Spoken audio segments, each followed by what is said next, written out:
Chef Christina Ng here. I'm a personal chef in the San Diego community, as well as the foundation cultivator for a local nonprofit, Very Good Food.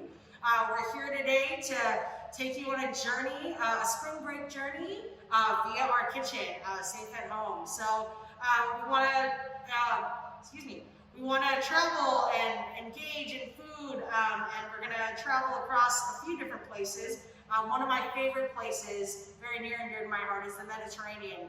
The warm sun, the coastal waters, the breeze, we get it all. So in order to inspire some of that Mediterranean-esque cuisine in our kitchen today, we're going to throw together a really easy tapenade. We're going to start out with a little bit of sun-dried tomato pesto.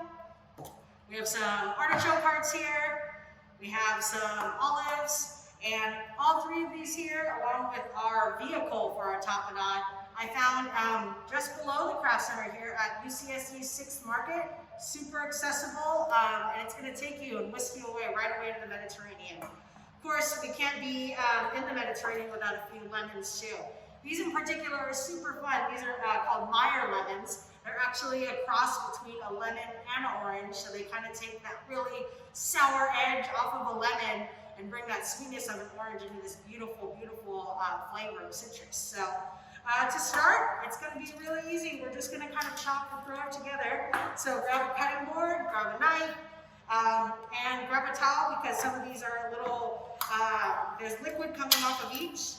So we're going to want to make sure we have a towel. But other than that, sky's the limit. And I know some of us out there are world travelers and probably know fresh herbs that they know would go well with this tapenade. Maybe there's a special secret seasoning. If you have a Mediterranean family, feel free to add those things in. Truly, we're starting with a recipe here, but the most important part of a recipe is that it has to work for you. So make sure it tastes good to your liking and your palate. So we're gonna empty our sun-dried tomato pesto in our mixing bowl here. All right. Artichoke hearts, these are quartered out and canned, so they're already soft. We didn't have to struggle through the idea of cutting through a whole artichoke. Maybe that's the next class. So we're just going to bring out a few artichokes here. I'm a big artichoke fan because they bring a lot of tang. They bring a really nice texture with the leaves. And again, these are just the hearts, so they are tender. So I'm probably going to go with about a half cup here. I'm going to take my knife, and when we're chopping, the sharpest part of our knife is probably going to be more towards the top, whereas more of the power coming from the bottom of our knife because it's closer to our hand. So with my hands in a claw position to keep my fingers out of the way of my knife, I'm going to use the midsection of my knife because I really want to get through some of the fibers of the skin. I'm just going to go with a coarse chop, and the artichokes are going to add, again, a tang and a really nice texture to our tapenade here. What's really cool is artichokes, tomatoes, and olives grow well in the Mediterranean. And as it turns out, they grow really well within our region here in San Diego. San Diego has many microclimates, one of which includes a Mediterranean microclimate. So ingredients that are found in the Mediterranean often grow locally here in San Diego, which is pretty awesome.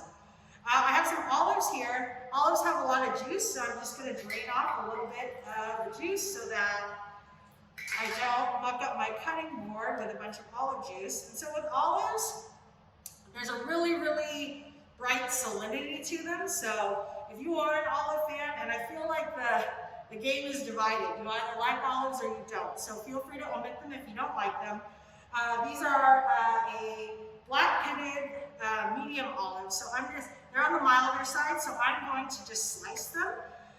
If you know that you like olives a lot, you can go with a really fine chop so that every single bite has a bit of olive in it.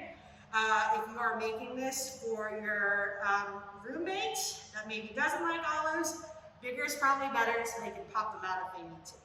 So I have that, and again, to your liking. If you're not an artichoke fan, leave the artichokes out. Go full tomato and olive. If you're not an olive fan, go full tomato and artichoke, vice versa. All right, so a little bit of lemon action here. What's really cool about a lemon is, there's a lot of really, really good flavor, obviously, in the juice that we're using. But truly, truly, truly, I think this is what sets, the chef apart from maybe a home cook, is knowing the potential that actually lives inside of the skin. So what I'm doing is I'm taking a smaller knife, I'm cutting off the zest of the lemon. I'm leaving behind the white part, which is the pith. The pith is traditionally very bitter. If you get a little bit of pith, that's fine, but you're trying to make sure that you get mostly zest, and you'll know because the zest is fully yellow. And so if you hold it up to a light, you'll know that it's yellow all the way through, you have zest. So I'm just gonna finally chop this up so I can get those really, really nice citrus notes in the tapenade. And again, those essential oils really, really take that lemon flavor to the next level. Again, the smaller that you cut something, the more surface area, the more flavor exposed. So that'll add a brighter lemon flavor to our tapenade. All right, we're good there. Stir this bad boy up.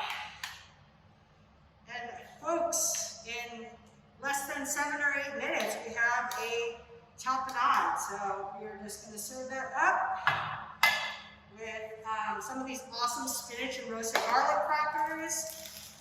And to me, I don't know what incites travel more, or what inspires travel more than having the flavors of the Mediterranean in our own kitchen. All right, everyone. Thank you again for joining me on our trip to the Mediterranean through our own home kitchens. We put together this amazing tapenade, sun-dried tomato, pesto, a little bit of artichoke, olive. We have our roasted garlic spinach crackers here, and of course, a touch of lemon for some zing. I super appreciate you all joining me. Travel is, somewhat limited at this point, but it doesn't mean we can't feel the experiences of the Mediterranean right in our own home.